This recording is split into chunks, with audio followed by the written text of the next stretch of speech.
Bismillahirrahmanirrahim. Jangan lupa subscribe ya.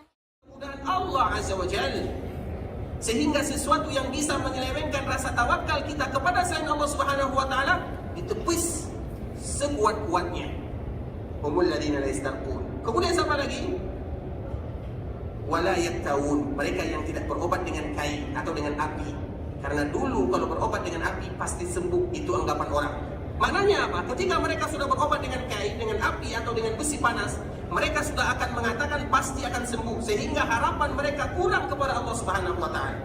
Wala yatatayyarun, dan mereka yang tidak pesimis, yang nanti akan kita jelaskan. Dan yang terakhir apa? Dan di sinilah dikumpulkan semuanya, wa ala rabbihim yatawakkalun, yang mana mereka betul-betul menyandarkan harapan semua permasalahan hidup mereka, menyandarkan diri mereka, hidup dan mati mereka untuk Allah Azza wa Jalla. Itulah mereka yang masuk surga tanpa dihisab dan tanpa diazab. Dan ini bukan sesuatu yang ringan, ikhwatal Islam. Berat bagi kita untuk melakukan. Mudah mengatakan, mengucapkan mudah, bertawakal kepada Allah, bersandar diri kepada Allah. Namun ketika kita dihadapkan dengan permasalahan dan musibah, di sanalah Allah melihat siapa yang betul-betul menyandarkan dirinya kepada Allah Subhanahu wa taala. Dan itulah disebut dengan ujian. Makanya ketika kita membahas, menyebutkan bagaimana Rasulullah SAW dan bagaimana pula para sahabatnya, bagaimana kakeknya Nabi Ibrahim, mereka senantiasa mengucapkan hasbiyallahu wa ni'mal wakil, kalimat yang jangan pernah kita bosan-bosan untuk mengucapkannya. Bahkan di dalam zikir pagi dan sore juga terdapat kalimat seperti ini, hasbiyallahu la ilaha illahu. Dilanjutkan kita mengucapkan intinya ada kalimat-kalimat hasbi Allah, yaitu cukuplah, yang menolong kita, yang membantu kita, yang menjadikan sandaran hidup kita atau tempat bersandar hidup kita adalah Allah Subhanahu wa taala. Sehingga semua yang dijadikan yang bisa menyelewengkan sandaran terhadap selain Allah Subhanahu wa taala harus kita ketepikan. Nah, itulah yang kita bahas kemarin. Makanya kenapa seorang muslim mereka tidak boleh melakukan sesuatu yang itu khusus untuk Allah Subhanahu wa taala. Datang ke dukun, datang ke tukang normal, datang ke orang pintar kalau bahasanya, datang ke tukang sihir, datang ke tukang yang suka terawang-terawang dan yang lain sebagainya. Itu adalah hal-hal yang bisa menyesatkan dan mengeluarkan, bahkan menodai akidah kita kepada Allah Azza wa Jalla, dan bisa menodai tawakal kita kepada Allah Subhanahu wa taala. Sehingga Islam betul-betul memberikan peringatan yang sangat berbahaya atau peringatan yang sangat besar. Hati-hati di sana. Disebutkan dalam sebuah hadis, ikhwatal Islam, bahwa sesungguhnya Rasulullah SAW pernah menyebutkan innal iyafa wat-tarq wat-tiyarah minal jibt. Sesungguhnya ada sebahagian kaum muslimin mereka yang bermain dengan iyafa. Iyafa at-tarq, iyafa ini sama dengan yang tadi kita sebutkan yatatayyarun. Mereka yang mulai pesimis dengan sesuatu yang mereka lihat atau dengan sesuatu yang mereka dengar. Apa contohnya? Kita contohkan dalam kehidupan kita sehari-hari. Misalnya ada orang yang pesimis dengan burung. Apabila ada burung hantu hinggap di rumah kita, maka kita sudah mulai khawatir akan ada musibah yang melanda. Itu namanya iyafa, itu namanya optimis, itu namanya pesimis, itu namanya tatayur. Dan itu menghilangkan rasa tawakal kita kepada Allah Subhanahu wa taala. Sejak kapan burung bisa memberikan tanda kepada kita bahwa itu adalah bentuk musibah? Sejak kapan? Pohon. Apabila ada pohon ini di rumah kita, maka rumah itu sedikit demi sedikit akan hancur. Sejak kapan pohon dijadikan sebagai tanda musibah, malapetaka, mudarat atau manfaat?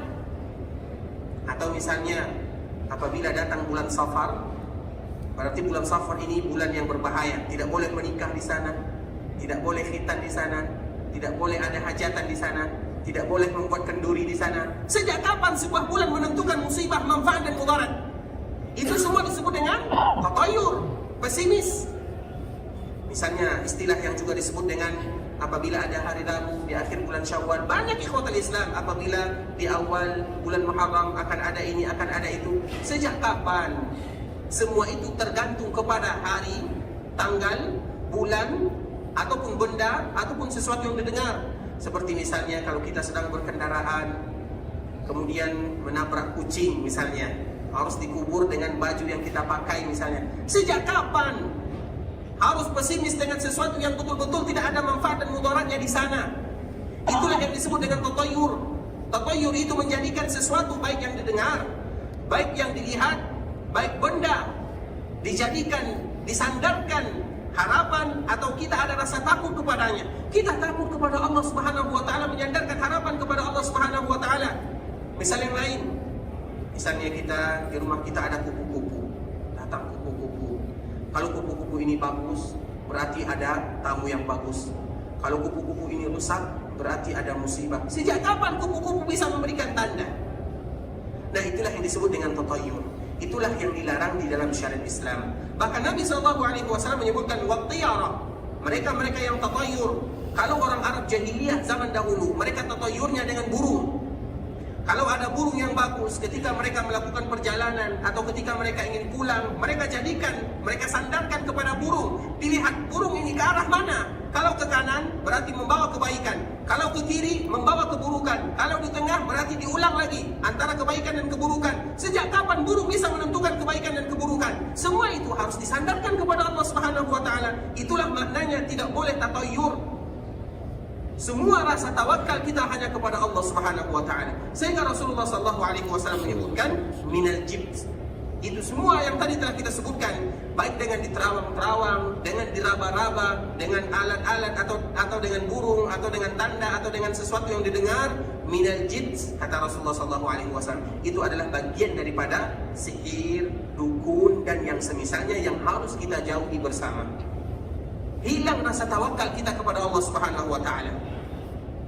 Tidak termasuk kita ke dalam hadis yang disebutkan oleh Rasulullah sallallahu alaihi wasallam, 70,000 yadkhuluna al-jannata bighairi hisabin wala 'adzab.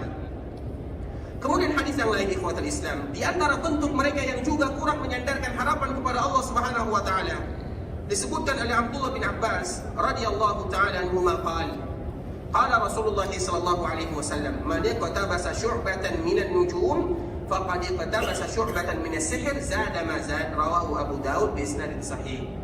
Rasulullah sallallahu alaihi wasallam menyebutkan di antara salah satu bentuk yang dijadikan seseorang biasanya bersandar harapan bukan kepada selain Allah Subhanahu wa taala adalah ilmu perbintangan. Kalau bahasa kitanya ilmu nujum atau ahli nujum. Nujum ini ada terbagi kepada dua. Yang pertama, yang bisa membantu manusia, itu diperbolehkan. Makanya Imam Al-Bukhari rahimahullahu taala menyebutkan di dalam atau menuliskan di dalam sahihnya bahwa sesungguhnya Allah Subhanahu wa taala menciptakan nujum atau bintang itu untuk tiga perkara. Yang pertama, zinatul lis-sama, yaitu perhiasan keindahan yang ada di langit. Karena apabila kita melihat bintang-bintang yang ada di langit menunjukkan bagaimana keindahan ciptaan Allah Subhanahu wa taala. Itu yang pertama, Allah menciptakan bintang, nujum. Yang kedua, alamat yuqtada biha, yaitu sebagai alamat. Karena orang-orang terdahulu, terutama orang tua kita, mereka belum memiliki kompas, mereka belum memiliki alat-alat yang canggih, sehingga mereka tahu bintang ini berarti arah kiblat ke sini, bintang sini berarti arah utara, arah barat, arah timur, arah utara. Mereka tahu dengan perbintangan.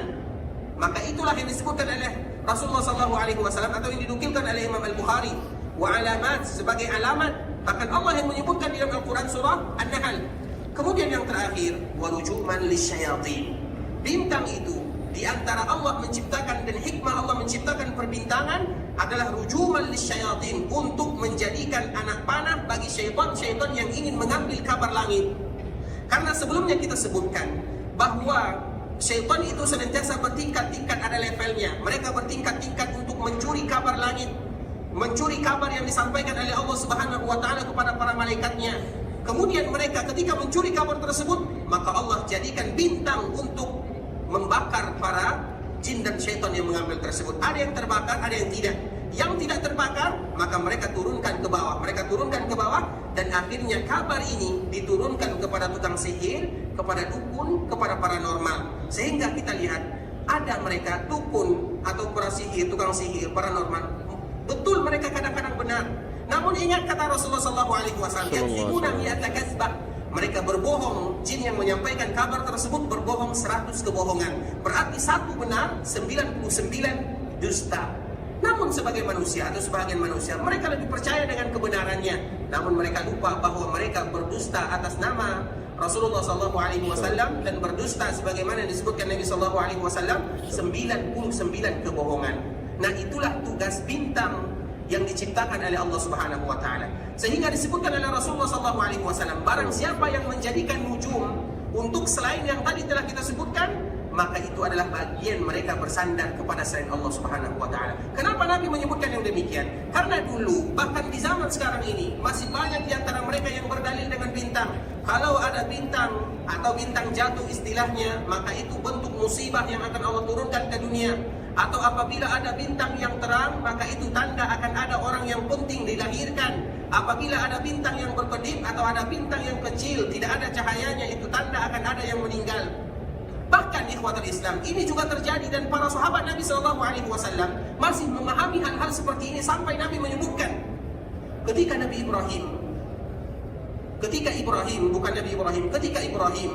Ibrahim ini adalah anaknya Rasulullah SAW. Karena sering kita sebutkan Nabi memiliki 3 orang putra, 4 orang putri. Yang laki-laki namanya Qasim, Abdullah dan Ibrahim. Qasim meninggal di waktu 1 tahun. Abdullah meninggal ketika berumur 2 tahun. Ibrahim ini meninggal di kota Madinah, dikuburkan di Baqi' sini ketika dia berumur 7 tahun. Nah, ketika Ibrahim ini meninggal, maka ada sahabat yang menyebutkan ini ada bintang seperti ini menandakan bahwa Nabi SAW kehilangan putra tercintanya. Nabi SAW menyebutkan bahwa perbintangan ataupun nujum bukan berarti harus meninggal ini ataupun lahir ini, tidak ada hubungannya sama sekali. Rasulullah SAW menyebutkan yang demikian karena orang-orang terdahulu mereka sangat erat hubungannya dengan perbintangan, bahkan mereka menjadikan manfaat dan musibah yang terjadi di dunia dengan gara-gara bintang yang tadi telah disebutkan. Nah, kalau seandainya di luar yang tadi telah kita sebutkan, bintang yang diciptakan oleh Allah Subhanahu wa taala untuk hiasan langit, untuk alamat, misalnya untuk musim dingin, musim panas, musim semi, musim sejuk, musim ini, itu adalah tanda-tanda perbintangan. Kemudian untuk lemparan rujuman lisyayatin, apabila untuk selain yang 3 kita sebutkan, maka apa kata Rasulullah SAW? Faqad iktabasa syu'batun minas sihir, maka mereka sudah mengambil bagian daripada sihir. Maknanya apa? Mereka sudah mulai menyandarkan urusan kepada selain Allah Subhanahu wa taala. Kemudian ikhwatul Islam, hadis yang selanjutnya yaitu hadis yang diriwayatkan oleh Imam An-Nasa'i dari hadis Abu Hurairah radhiyallahu taala anhu, "Man aqada 'uqdatan thumma nafasa fiha faqad sahar, wa man sahara faqad asyrak, wa man ta'allaqa syai'an wukila ilaihi." Rasulullah SAW sebagaimana pertemuan yang sebelumnya kita menyebutkan, Rasul pernah disihir oleh salah seorang yang bernama Labid ibn al-Asam, salah seorang Yahudi. Rasulullah SAW pernah disihir, dan ini diantara hikmah Allah Subhanahu wa taala. Bukan berarti Allah tidak menjaga Rasulullah SAW, namun ada hikmah yang sangat indah di sana. Karena dengan ketika Rasulullah SAW disihir oleh orang Yahudi, maka Allah Subhanahu wa taala menurunkan 2 surat yang sangat indah yang disebut dengan Al-Ma'uzatain, yang bisa menjadi tameng bagi kita kaum muslimin. Yang pertama Qul huwallahu ahad, yang pertama Qul a'udzu birabbil falaq, dan yang kedua Qul a'udzu birabbin nas. Qul a'udzu birabbil falaq adalah tameng bagi kita dari gangguan luar, dari jin, dari guna-guna, dari syaitan, dari dukun, dari tukang sihir. Apa tangkalnya? Apa tamengnya? Qul a'udzu birabbil falaq min syarri ma khalaq wa min syarri ghasikin idza waqab wa min syarri naffasati fil 'uqad. Dari mereka yang senantiasa menghembus di buhul-buhul yang ada. Siapa mereka? Tukang sihir, dukun dan yang semisalnya. Bagaimana tamengnya? Qul a'udzu birabbil falaq. Allah turunkan ayat tersebut ketika Nabi SAW disihir oleh orang Yahudi ini. Kemudian Allah turunkan Qul a'udzu birabbin nas. Apa maknanya? Itu tameng bagi dari dalam diri kita. Karena kita tahu Rasulullah SAW juga pernah menyebutkan di dalam hadisnya, sesungguhnya syaitan yajri, bisa berlari, bisa ada di dalam pembuluh darah manusia. Kita tidak bisa memungkiri yang demikian. Bisa maknanya secara zahir, bisa maknanya secara tidak zahir. Terlepas daripada itu semua, namun Allah Subhanahu wa taala menurunkan kepada kita Qul a'udzu birabbin nas, dan penyakit yang paling melanda kebanyakan kaum muslimin adalah penyakit waswas. Sehingga di dalam ayatnya min syarril waswasil khannas. Khannas itu disebutkan sebagian ahli tafsir, mereka itu adalah jin yang senantiasa atau syaitan yang senantiasa mengganggu anak Adam, terutama ketika mereka ingin beribadah kepada Allah Subhanahu wa taala. Allah turunkan 2 ayat ini. Sehingga ketika Allah Subhanahu wa taala turunkan, ini merupakan sebagai obat bagi mereka-mereka yang terkena sihir, bagi mereka yang diguna-guna, bagi mereka yang ingin diganggu, bagi mereka yang ingin dicelakai dan yang selainnya. Apa yang diturunkan oleh Allah Subhanahu wa taala? Al-Qur'an. Maknanya apa? Berarti kita tetap bersandar kepada Allah Subhanahu wa taala, bersandar kepada ayat-ayat Allah, bersandar kepada sunnah-sunnah Nabi sallallahu alaihi wasallam. Kemudian apa lagi kata Rasulullah SAW? Man aqada 'uqdatan thumma nafatha fiha faqad sahar. Barang siapa yang sudah mulai membuat buhul-buhul, dan ini merupakan rahasia mereka yang bergelimang, atau mereka yang melakukan sihir, atau mereka yang bermuamalah dengan para dukun dan yang semisalnya. Ada buhul-buhulnya. Kemudian di buhul tersebut kita tidak tahu ada tulisan-tulisan. Kadang ayat Al-Quran yang mereka pakai, kadang ada darah haid yang mereka pakai, kadang ada rambut yang mereka pakai. Kita tidak tahu. Kemudian mereka ikat, ada bukulnya, pasti ada bukulnya. Makanya tidak ada sihir kecuali pasti ada bukulnya. Karena itu merupakan perangkap syaitan yang telah disebutkan oleh Allah kepada kita. Pasti ada.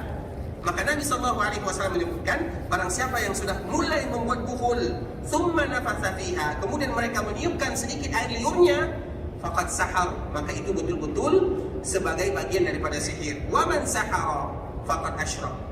Dan barang siapa yang sudah bermain dengan sihir, maka mereka sudah melakukan kesyirikan kepada Allah Subhanahu wa taala. Tergantung daripada sihirnya. Dan ini telah kita jelaskan kemarin, apakah sihir yang menggunakan syaitan atau sihir yang lainnya. Karena ada sihir yang tidak menggunakan bantuan jin dan syaitan. Kalau bahasa kitanya, ada sihir intinya dengan kadang-kadang hanya dengan bacaan saja. Kadang bacaannya dimulai dengan bismillah, kemudian di tengahnya kita tidak tahu apa yang mereka baca. Bismillahirrahmanirrahim, wassalatu wassalamu ala rasulillah wa sallallahu alaihi wasallam. Kadang seperti itu bacanya. Kita tidak tahu. Nah, apabila bacaan-bacaan yang tidak jelas, maka itu termasuk ke dalam hadis yang disebutkan oleh Rasulullah sallallahu alaihi wasallam. Kemudian apa kata Rasulullah sallallahu alaihi wasallam, dan ini yang paling penting, wa man ta'allaqa syai'an wukila ilaihi. Barang siapa yang menggantungkan harapannya kepada sesuatu, maka Allah akan sandarkan urusannya kepada apa yang tadi telah dia gantungkan dirinya kepadanya. Kita melihat di ikhwatul Islam, ada sebahagian kaum muslimin, mereka menyandarkan urusannya bukan kepada selain Allah Subhanahu wa taala. Misalnya ingin bangun rumah, takut ada jin yang menunggu rumah tersebut, sehingga dipotong ayam, atau dipotong kambing, atau dikorbankan kerbau dan yang semisalnya. Ketika membuat jembatan, harus dikorbankan korban untuk selain Allah Subhanahu wa taala karena dikhawatirkan ada jin yang akan mengganggu. Ingat ikhwatul Islam, wa man ta'allaqa syai'an wukila ilaih. Apabila ada seorang hamba yang menggantungkan harapannya bukan kepada Allah Subhanahu wa taala, dia menggantungkan harapannya kepada jimat, dia menggantungkan harapannya kepada mantra, dia menggantungkan harapannya kepada sihir, dia menggantungkan harapannya kepada dukun, wukila ilaih, maka Allah akan sandarkan dia kepada orang yang digantungkan tersebut, dan tidak akan ada mereka yang beruntung apabila Allah berlepas diri darinya. Tidak ada manusia yang beruntung apabila Allah berlepas diri darinya. Dan kepada siapa lagi kita bergantung kecuali kepada Allah Subhanahu wa taala. Dan ini kapan baru bisa kita lakukan? Terutama ketika kita diuji oleh Allah Subhanahu wa taala. Ujian adalah menilai seorang manusia bagaimana mereka menggantungkan harapannya kepada Allah Azza wa Jalla. Kalau dikala kita berada di dalam aman-aman saja, maka belum kelihatan mana mereka yang menggantungkan harapan kepada Allah dan mana yang tidak. Sehingga kita kembalikan lagi kepada kisah yang terjadi kepada Rasulullah SAW dan juga Nabi Ibrahim. Dikala mereka berhadapan dengan sesuatu yang sangat sulit, ujian yang sangat berat, mereka senantiasa menggantungkan harapannya untuk mengajarkan kita sebagai umatnya. Hasbiyallahu wa ni'mal wakil. Kalimat ini jangan pernah kita lupakan dan jangan pernah kita tinggalkan. Dalam setiap gerak geri kita mengatakan hasbiyallahu wa ni'mal wakil. Apapun musibah yang menimpa, apapun terjadi atau kejadian yang menimpa kita, hasbunallahu wa ni'mal wakil. Kemudian ikhwatul Islam, yang selanjutnya, hadis yang terakhir yang mungkin kita bacakan pada kesempatan yang berbahagia ini, hadis Abdullah bin Mas'ud radhiyallahu taala anhu, anna Rasulullah sallallahu alaihi wasallam qala, ala hal unabbiukum mal 'abd hiya an-namimah al-qalatu bainan nas, rawahu Muslim. Rasulullah sallallahu alaihi wasallam menyebutkan ketika dia ditanya atau ketika Nabi bertanya kepada para sahabatnya, tahukah kalian makna al-'adl? Al-'adl itu di dalam bahasa Arab dia memiliki beberapa makna. Maknanya bisa jadi sihir, bisa jadi sesuatu yang memberikan mudarat, bisa jadi namimah. Karena namimah itu juga sesuatu yang memberikan mudarat kepada manusia, yaitu ketika seseorang saling menceritakan, saling menjelek-jelekkan, saling membongkar keburukan, bahkan menceritakan sesuatu yang tidak pernah mereka lakukan, sehingga dengan menceritakan yang demikian terjadi permusuhan di antara sebahagian kaum muslimin. Maka kata Rasulullah SAW, al-qalatu bainan nas, yaitu mereka yang mengarang-arang cerita, mereka yang memisahkan antara suami dan istri, mereka yang memisahkan antara dua orang yang bersahabat, mereka yang menjadikan atau yang menimbulkan permusuhan di antara kaum muslimin. Itu semua dilarang di dalam syariat Islam dan disebut dengan al-adha. Ikhwatul Islam, saudara kaum muslimin, para tamu Allah rahimani wa rahimakumullah. Sampai di sini kita bacakan beberapa hadis Rasulullah SAW, dan insyaallah kita akan sambung besok. Semoga Allah Subhanahu wa taala memberikan kemudahan kepada kita untuk kembali untuk kembali berjumpa dan bersua. Kalau seandainya ada di antara kita yang ingin berangkat untuk melaksanakan ibadah umrah, maka kita bermohon kepada Allah Subhanahu wa taala agar Allah memberikan kemudahan kepada mereka menerima amal ibadah mereka dan mengembalikan mereka kepada keluarganya dalam keadaan sehat walafiat. Ikhwatul Islam, saudara kaum muslimin, para tamu Allah rahimani wa rahimakumullah, senantiasa kami mengingatkan diri kami pribadi dan juga untuk kita bersama, yaitu memanfaatkan momen-momen yang terindah ketika kita beribadah atau ketika kita berada di masjid Rasulullah SAW. Kita senantiasa mengingatkan bahwa di antara kemuliaan yang disebutkan oleh Rasulullah SAW ketika ada di Masjid Nabawi, yaitu belajar agama. Bahkan hadis ini sering kita ulang untuk memberikan motivasi kepada kami pribadi dan juga kepada kita bersama. Hadis yang tidak pernah ada kecuali di Masjid Nabawi, bahkan di Masjidil Haram tidak disebutkan Nabi SAW. Apa kata Rasulullah SAW? Man ja'a masjidi hadza, barang siapa yang datang ke masjidku ini, kata Rasulullah, Rasul tunjuk masjidku ini, kata Rasulullah SAW, la ya'tihi illa li khairin yata'allamu aw yu'allimuhu fa huwa bimanzilatil mujahidi fi sabilillah. Dia datang ke Masjid Nabawi untuk belajar agama Allah, Al-Quran dia ingin baca, ada ilmu dia ingin memanfaatkan, bahkan ada pustaka dia ingin membaca. Dia tujuannya adalah untuk menginginkan kebaikan, baik dia mengajar ataupun dia yang belajar. Maka apa kata Rasulullah SAW? Fahuwa bimanzilatil mujahidi fi sabilillah. Dia ibarat orang yang sedang berjihad di jalan Allah Subhanahu wa taala. Karena yang kita ambil di Masjid Nabawi ini adalah warisan yang ditinggalkan oleh Rasulullah SAW. Sering kita menyebutkan ketika Abu Hurairah radhiyallahu taala anhu, dia pergi ke pasar kota Madinah yang ada di bagian depan Masjid Nabawi. Dia mengatakan kepada orang yang ada di pasar, wahai kalian, di sana sedang dibagi-bagikan warisan Rasulullah SAW. Sehingga orang-orang yang ada di pasar, mereka meninggalkan pasarnya. Mereka melihat, datang ke Masjid Nabawi. Kemudian mereka tidak melihat apa-apa, kecuali orang yang belajar, beribadah kepada Allah Subhanahu wa taala. Dan mereka kembali komen kepada Abu Hurairah, wahai Abu Hurairah, mana warisannya? Apa kata Abu Hurairah? Tidakkah kalian tahu? Innal anbiya'a lam yuwarithu dinaran wala dirhama. Para nabi tidak pernah meninggalkan dinar, dirham. Yang mereka tinggalkan adalah agama kepada kita. Faman akhadahu akhadha bihazzin wafir.